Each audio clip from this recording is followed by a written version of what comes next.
Mas kawin atau mahar merupakan pemberian pria kepada wanita yang akan dinikahinya. Bentuknya bisa berupa harta atau bentuk lainnya sebagai salah satu syarat dalam pernikahan.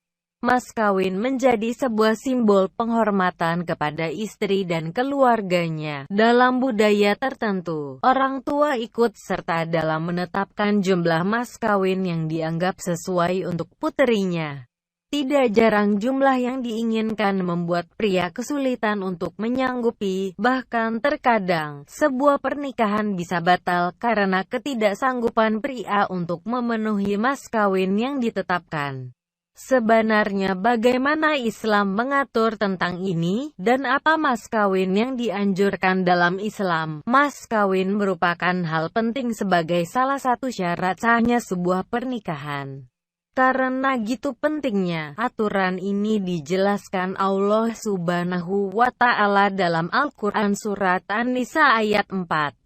Berikanlah mas kawin, mahar, kepada wanita yang kamu nikahi, sebagai pemberian dengan penuh kerelaan. Kemudian jika mereka menyerahkan kepada kamu sebagian dari mas kawin itu dengan senang hati, maka makanlah, ambillah pemberian itu sebagai makanan yang sedap lagi baik akibatnya. Al-Quran Surat An-Nisa 4. Allah Subhanahu wa Ta'ala memerintahkan agar calon suami mempersiapkan mas kawin dengan kadar yang pantas. Hal ini dijelaskan dalam Al-Quran Surat Al-Nisa 25 yang artinya, kawinilah mereka dengan seizin keluarga mereka dan berikanlah mas kawin mereka sesuai dengan kadar yang pantas, karena mereka adalah perempuan-perempuan yang memelihara diri. Al-Quran Surat Al-Nisa 25. Dari kedua ayat di atas dapat ditarik kesimpulan bahwa mahar yang diberikan kepada wanita haruslah diberikan dengan penuh kerelaan, sesuatu yang berharga dan kadarnya pantas.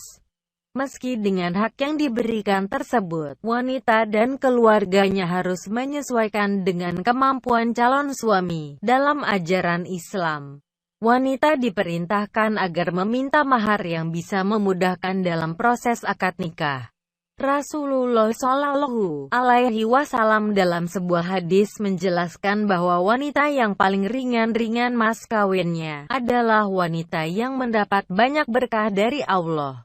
Rasulullah SAW bersabda, wanita yang paling banyak berkahnya adalah yang paling ringan mas kawinnya. Hadis riwayat Hakim dan Baihaqi. Pada dasarnya, pria pasti ingin memberikan mas kawin yang terbaik untuk wanita yang akan menjadi istrinya. Namun jika kondisi ekonomi tidak mendukung, wanita diperintahkan untuk tidak memaksakan diri terhadap keinginannya terhadap mas kawin ini. Bahkan jika pria tidak memiliki biaya untuk membayar mahar, maka ia boleh membayar mahar dengan mengajarkan ayat Al-Quran yang dihafalnya. Seandainya seseorang tidak memiliki sesuatu untuk membayar mahar, maka ia boleh membayar mahar dengan mengajarkan ayat Al-Quran yang dihafalnya. Hadis riwayat Bukhari dan Muslim. Uqbah bin Amir radhiyallahu anhu berkata, Rasulullah Shallallahu Alaihi Wasallam bersabda, sebaik-baik pernikahan ialah yang paling mudah. Hadis riwayat Abu Daud. Namun berbeda jika kondisi calon suami mendukung.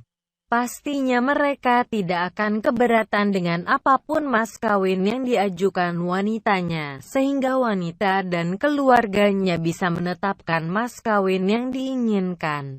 Sementara itu Rasulullah sendiri memberi mas kawin kepada istri-istrinya berupa ukiyah yang nilainya setara 500 dirham. Dari Siti Aisyah ketika ditanya, berapa mas kawin Rasulullah Shallallahu Alaihi Wasallam? Siti Aisyah menjawab, mas kawin Rasulullah Shallallahu Alaihi Wasallam kepada istri-istrinya adalah 12,5 ukiyah. Nasya adalah setengah ukiyah, yang sama dengan 500 dirham.